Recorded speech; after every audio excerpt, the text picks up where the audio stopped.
అసలు మీకు police uniform వేసుకున్నటువంటి నైతిక అర్హత ఉందా? మీకు పోలీసు యూనిఫామ్ వేసుకున్నటువంటి నైతిక అర్హత ఉందా? గుర్తుపెట్టుకోండి.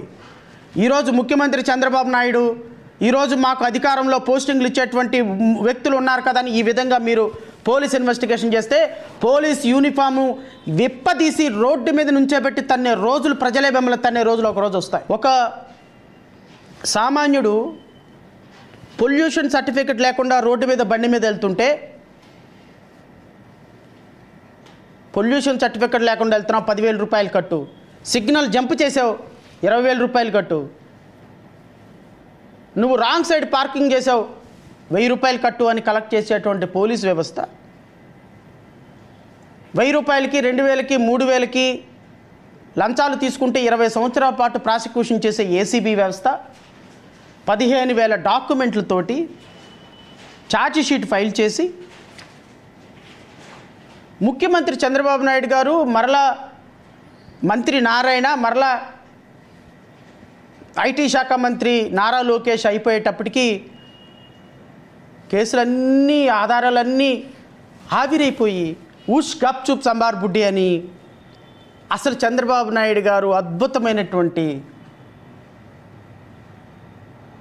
నిజాయితీ కలిగినటువంటి వ్యక్తి. అసలు ఆయన ఏ విధంగానూ తప్పు చేయలేదు.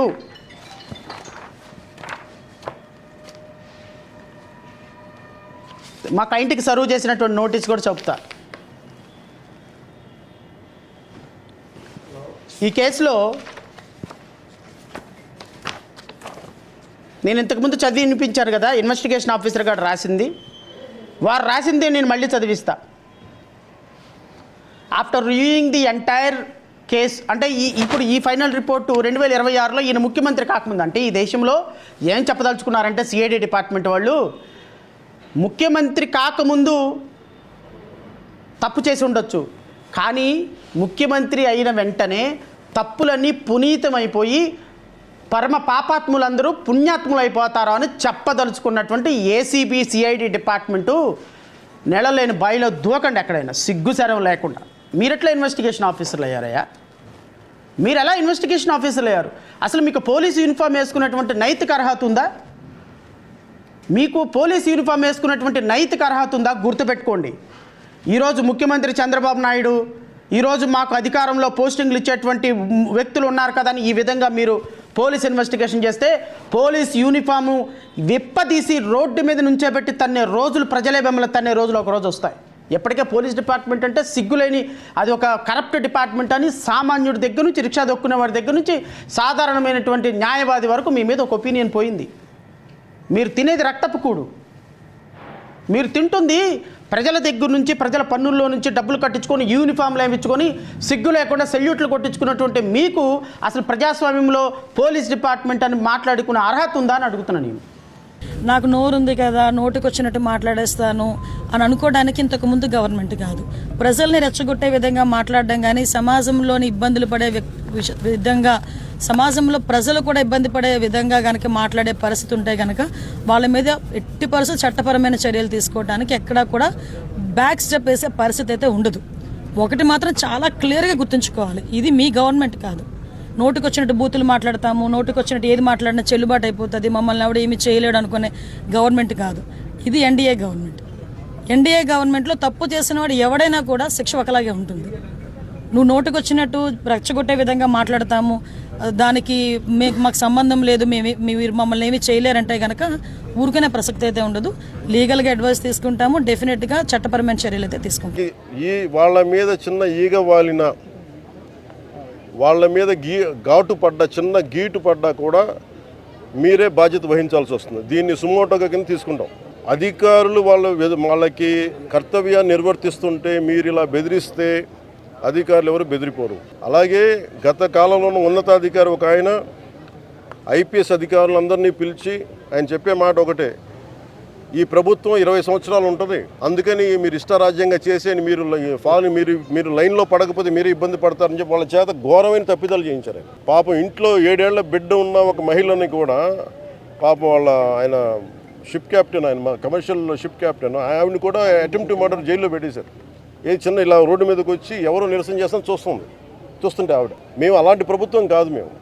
నేను అలాంటి సమయాల్లో కూడా నేను మా జన సైనికులకి ప్రత్యేకించి పార్టీ తరఫున అందరికీ కూడా నేను చెప్పాను, మీరు ఎక్కడా కూడా లైన్ దాటి వ్యక్తిగతంగా ఎవరిని విమర్శించకండి అని చెప్పి మీకు చాలా సందర్భాలు నేను తెలియజేశాను. అలాగే అధికారులు చాలాసార్లు మమ్మల్ని ఇబ్బంది పెడుతున్నప్పుడు కూడా నేను ఇప్పుడు కూడా కూర్చోబెట్టి ఒత్తిడిని అర్థం చేసుకోగలం. కనీసం మీరు బాధ్యత గట్టిగా మాట్లాడాం, కానీ ఎక్కడా మేము కూర్చో మేము అంతు చూస్తాం, మిమ్మల్ని ఇలా చేస్తాం నేను ఎప్పుడు మాట్లాడాలి. అలాంటిది ఒక ముఖ్యమంత్రి స్థానంలో కూర్చున్న వ్యక్తి, ఇప్పుడు మాజీ ముఖ్యమంత్రి అయ్యుండొచ్చు, కానీ మీకు బాధ్యత ఉంది. ఎవరైనా ఎమ్మెల్యే మీరు కూర్చోబెట్టి అధికారులని, ఐపీఎస్ అధికారులని, డీజీపీలని వారు కర్తవ్యాలు నిర్వర్తిస్తాం, వాళ్ళు అడ్డగొలిగేం చేయట్లా. దేని మీద వాళ్ళు మీరు కొరడా అయిపోయారు? ఇళ్లలో కూర్చొని మీరు కూర్చోబెట్టి ఇష్టారాజ్యంగా మీకు ఆడపిల్ల, మీరు అంటున్నారు రోడ్డు మీద ఆడపిల్లలకు సంరక్షణ లేదని. ఫస్ట్ మీరు దీన్ని ప్రారంభించింది ఎవరని? ఇంత ఎందుకు పెట్టిరగిపోయారు? ఈ దేశంలో ఎప్పుడు కూడా, ఈ రాష్ట్రంలో ఎప్పుడు కూడా లేదు ఇంత పెట్టిరగిపోవడం. గత ప్రభుత్వ నాయకులు ఇష్టారాజ్యంగా మాట్లాడారు, ఒక్కొక్కళ్ళు ఏదంటే అది మాట్లాడేశారు. ఇళ్లలోకి వస్తూ ఉంటారు, మన ముఖ్యమంత్రి గారి సతీమణిని తిట్టారు, కుటుంబ సభ్యుల్ని తిట్టారు, ఎన్నోసార్లు నాకు వచ్చి మీ ఇళ్లలోకి వచ్చి రేపులు చేస్తూ ఉంటారు. ఇలాంటి మీకు 3 ఏళ్ల బిడ్డల్ని 5 ఏళ్ల బిడ్డల్ని మీరు రేపులు చేసి ఎందుకు వచ్చేస్తున్నారంటానికి పాలించాల్సిన నాయకులు, అసలు క్రమశిక్షణలో ప్రజాస్వామ్యాన్ని బలంగా తీసుకెళ్లాల్సిన నాయకులు ఇష్టారాజ్యంగా మాట్లాడుతూ ఉంటే కింద క్రిమినల్స్కి ఏమైపోతే మనం తప్పులు చేస్తే పర్లేదు. This has become a president. అందుకని మేము మేము మొన్న చెప్పాం, మంచి ప్రభుత్వం కానీ మెత్తక ప్రభుత్వం కాదని. అలాగే మేము ఎవరైతే వార్నింగ్లు ఇస్తున్నారో వారికి నేను చెప్తా ఉన్నాను, this I will take to the highest authorities in India. గుర్తుపెట్టుకోండి, ఒక్క ఐపీఎస్ అధికారి ఇప్పుడే కాదు, భవిష్యత్తులో కూడా 10 సంవత్సరాల తర్వాత అయినా సరే కేసు మీ మీద వచ్చేలా పెడతాం. ఇంకొకసారి ఇలాంటి వార్నింగ్ ఉంటుందిరావే. ఎక్కడ పోతారు? మనం కార్యకర్తల బాధ ఉంది, మొదటి రోజే బతికెళ్ళచ్చు కదా అని, మొదటి రోజే బొక్కలు వేయచ్చు కదా అని. అది 2 నిమిషాల పని తల్లి. కానీ నేను కోరేది మిమ్మల్ని అందరినీ, జరుగుతున్నాయి ప్రజల్లోకి తీసుకెళ్లాలమ్మా. ఎట్లా అడుగడుగున మహిళలను అవమానిస్తూనే ఉన్నారు. 2019లో 2020లో నేను మాడితే లోకేష్కి చీర గాజులు పంపిస్తానని చెప్పారు. అంటే మహిళల్ని కించపరిచే విధంగా కాదా? శాసనసభ సాక్షిగా మన తల్లిని అవమానించలేదా అన్నాడు. అంటే అడుగడుగున అవమానించారు, అడుగడుగున ఇబ్బంది పెట్టారు. ఇప్పుడు కూడా మారలేదు. కానీ అదే తెలుగుదేశం పార్టీలో ఎవరన్నా భారతిరెడ్డి గారి గురించి ఒక్క మాట అటు ఇటు తూలితే ఇమ్మీడియట్ గా మనం యాక్షన్ తీసుకుంటాం. దానికి కారణం ఒకటి, ప్రజలు మన దగ్గర నుంచి మంచి పరిపాలన కోరుతున్నారు, సుపరిపాలన కోరుతున్నారు, ముందరికి నడిపించండి అని కోరుతున్నారు. వాళ్ళు చేస్తున్నారు కనుక మనం కూడా చేస్తే వాళ్ళకి పట్టిన గతే మనకు పడుతుందని దయచేసి కార్యకర్తలు ఆలోచించమని కోరుతున్నాం. ఊరికే మర్యాద చెప్తే మర్యాద కూడా లేదు వీళ్లకు. మర్యాద తెలుసుకునేది నేర్చుకోవాలి. ఇంకొకసారి మాట్లాడితే ఆ నాలుకలు తాళాలు వేయాల్సి వస్తుంది. వాట్ నాన్ సెన్స్, ఏంటి తమాషగా ఉంది. ఇన్నింటి వాస్తవాలు లెక్క పెట్టుకుంటూ రాజకీయం కోసం అసహ్యమైన రాజకీయాలు చేస్తారా మీరు? కక్కుర్తి రాజకీయాలు పడతారా మీరు?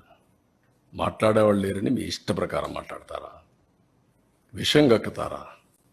ఎందుకంటే విషం కక్కడం మీరు చేసిన ఏదో పనులకి మాటలో చెప్పాలంటే నేల మీద ముక్కు పెట్టి రాసుకోవాలి. మీరు తప్పుడు పనులు చేసి కొంచెం పాలిష్డ్గా మాట్లాడుతున్నాం. పాలిష్డ్గా మాట్లాడితే వాళ్ళకి ఎక్కదు. ఎక్కని వాళ్ళకి ఏం చేయాలో కూడా చేసి చూపించాల్సిన అవసరం ఉంది. అదే జరుగుతుంది రేపు. మొన్న చూశారు మీరు, అక్కడ పోతే వీళ్ళని ఏం చేశారు, అదే జరగాలి ఈ రాష్ట్రంలో. అంటే ఏది చెప్పినా నమ్మేస్తారనే అజం ఆ పేపర్లు పెట్టుకొని, తప్పుడు పేపర్లు పెట్టుకొని తప్పుడు ప్రచారాలు చేసుకుంటూ బతికిపోవాలనుకుంటున్నారు. ఆ ఆటలు సాగవు, అది గుర్తుపెట్టుకోమని హెచ్చరిస్తాను. అందుకే ప్రజలు కూడా 11 సీట్లు ఇచ్చి ఏ విధంగా తీర్పు ఇవ్వాలని ఇచ్చారు. That it self is an indication. ఊరంతా ఒక దారి, వీళ్ళది ఇంకొక దారి అంటారు.